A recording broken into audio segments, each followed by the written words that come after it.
आज हम जिस मानवा के बारे में बात करने वाले हैं वो पूरे नोवेल वर्ल्ड के सबसे ब्रूटल कैरेक्टर में से एक है। इस कैरेक्टर का नाम सुनते ही सारे कैरेक्टर कांप जाते हैं क्योंकि इसकी ब्रूटैलिटी उस लेवल पे है कि इसे सेंसर्ड मानवा कहा जाता है।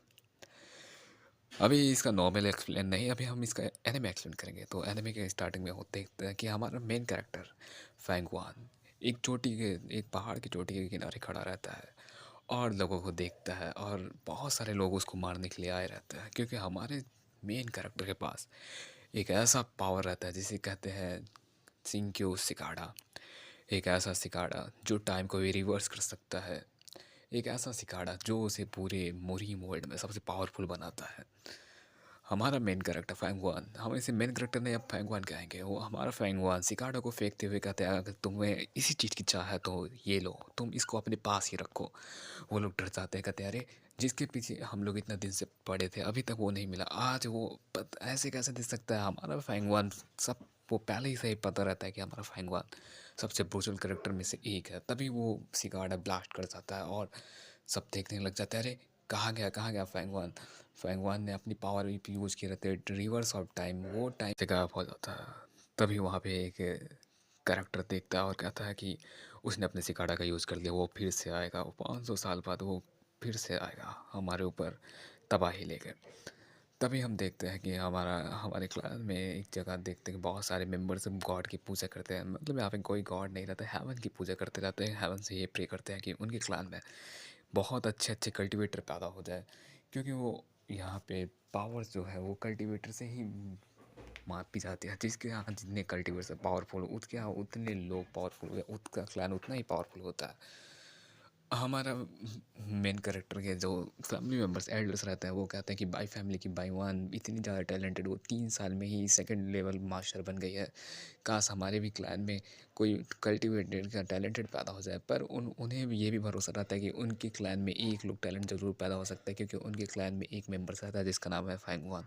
वो बचपन से ही बहुत ज़्यादा पावरफुल रहता है और उसका छोटा भाई वो बहुत ज़्यादा मूर्ख रहता है जिसका फैंगहोंग कहते हैं। फैंगवान के चक्कर में वो बहुत बार बहुत ज़्यादा तकलीफ़ें हो जाता है क्योंकि हमारा फैंगवान बहुत टैलेंटेड रहता है, सब उस पे बहुत ध्यान देते हैं पर फैंगजोंग पे नहीं। पर सबको नहीं पता होता कि हमारा फैंगवान एक जीनियस नहीं, वो तो रिवर्सर है, वो टाइम में पीछे आया है इसलिए उसको सब पता है। और वो अलग अलग पोएम्स जो बोलता है वो तो बहुत पुरानी पुरानी जो फ्यूचर में पोएम्स बोले जाते हैं वो तो वही बोलता है और सब उसे टैलेंटेड समझते हैं और उसे टैलेंट बहुत ज़्यादा टैलेंटेड समझता है। और उसका छोटा भाई फैंगजोंग उसे देखकर बहुत ही ज़्यादा नफरत करने लग जाता है अंदर ही अंदर। वो सोचता है कि क्यों क्यों मेरे साथ ऐसा होता है। उसके बाद हमें दिखाया जाता है कि हमारा जो फैंगवान रहता है कहता है कि मैं अपने छोटे भाई की दुख समझ सकता हूँ कि कैसा वो फील करता है क्योंकि मैं भी बहुत ये भी फील कर चुका हूँ जब पूरी दुनिया मेरे पीछे थी और मैंने जब अपना यूज़ किया था ट्रिवर्स ऑफ टाइम तब मैंने ये भी फील किया कि मेरा छोटा भैया भी कैसे फील कर सकता है। वो अपने 500-300 साल पहले के बारे में सोचता है कि बहुत सारे लोगों ने मेरे ऊपर मारने की कोशिश की पर अब मैं डीमन पाथ पे फिर से चलूँगा और इस बार मैं सबको मार दूंगा। और तभी वो कल्टीवेशन की मुद्रा में बैठ जाता है और चेक करता है कि उसका जो गू रहता है, उसका जो कीड़ा रहता है कल्टीवेटर गू, वो काम कर रहा है कि नहीं। वो तभी कल्टीवेट करता रहता है और तभी उसके कमरे में एक नौकरानी आती है। अरे ये कौन। तभी वो नौकरानी आती है और उसके बारे में पूछती है यंग मास्टर आप क्या कर रहे थे। तो वो यंग मास्टर जो रहता है वो अपने बारे में सोचता रहता है। वो कहता है अरे ये फर्स्ट क्लास टैलेंट, मैं सबसे फर्स्ट क्लास टैलेंट हूँ, तब से मेरे बारे में बहुत कुछ सोचते हैं। हमारा फैंगवान सोचता है कि बहुत सारे गलत काम हुए थे पर इस बार नहीं।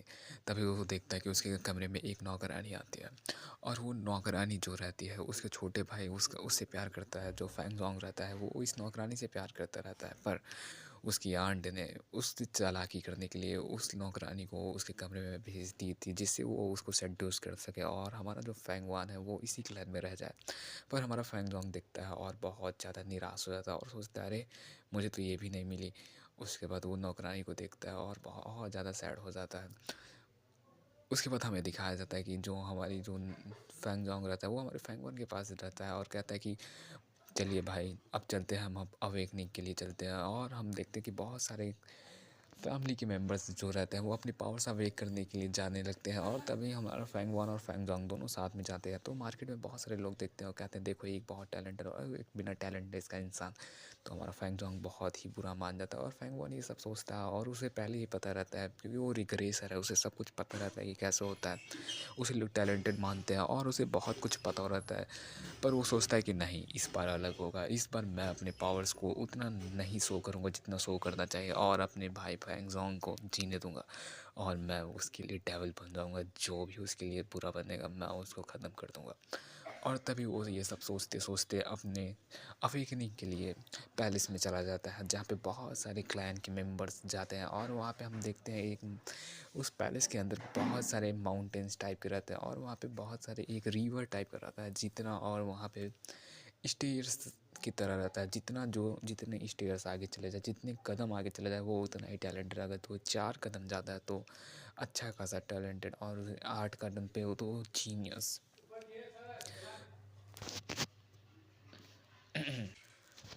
और हम देखते हैं कि हमारा जो प्रोटैगनिस्ट रहता है वो पिछले लाइफ के बारे में सोचता है कि जब वो नया नया, जब उस समय वो पैदा हुआ तो वो बहुत सारा टैलेंटेड था, इतना टैलेंटेड कि उसके क्लैन वाले भी उसके ऊपर गर्व करते थे कि हाँ ये है फैंगवान।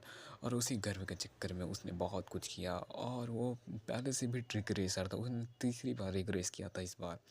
और उसने जब सेकेंड टाइम रिग्रेस किया था तो उसको भी उसके क्लैन वाले को ऊपर बहुत गर्व होता था कि नहीं, हमारा जो हमारे क्लैन के जो मेंबर्स हैं वो बहुत ज़्यादा क्या कहते हैं, बहुत ज़्यादा टैलेंटेड होंगे।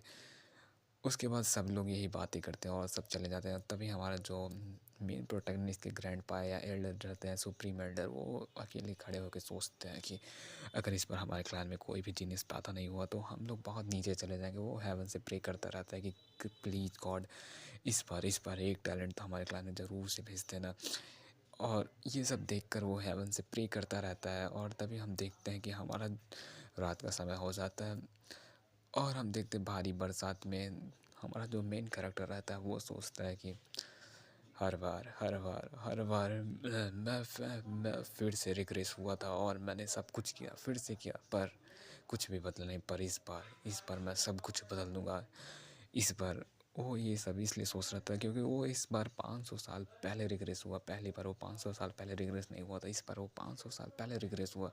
तो वो बोलता है इस रिग्रेशन में कोई भी पछतावा नहीं, मैं सबको दिखा दूंगा कि मैं क्या चीज़ था और उन नमूनों को जिन्होंने मेरे साथ ऐसा किया मैं उन्हें ज़िंदा नहीं छोड़ूंगा। और वो इसीलिए वो एक ब्रूटल कैरेक्टर माना जाता है क्योंकि वो अपने एनिमी को कभी जिंदा नहीं छोड़ता, वो उस लेवल की मौत देता है कि कुत्ते भी देख कर शर्मा जाए।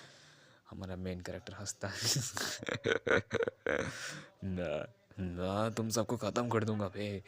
अबे उसके बाद हमारा जो मेन कैरेक्टर रहता है वो कहता है कि इस बार मैं अपने सिकाड़ा को बहुत सारे सिकाड़ा के साथ मिला के हेवन पे राज करूँगा और मुझे हेवन पे राज करने के लिए कुछ भी करे, रिवर ऑफ टाइम चाहे जो भी हो, मैं हेवन पे राज करने के लिए ही पैदा हुआ हूँ और ये रिवर ऑफ टाइम के हिसाब से मैं सब कुछ करूँगा। और उसे तभी याद आता है कि इस समय उसके माँ बाप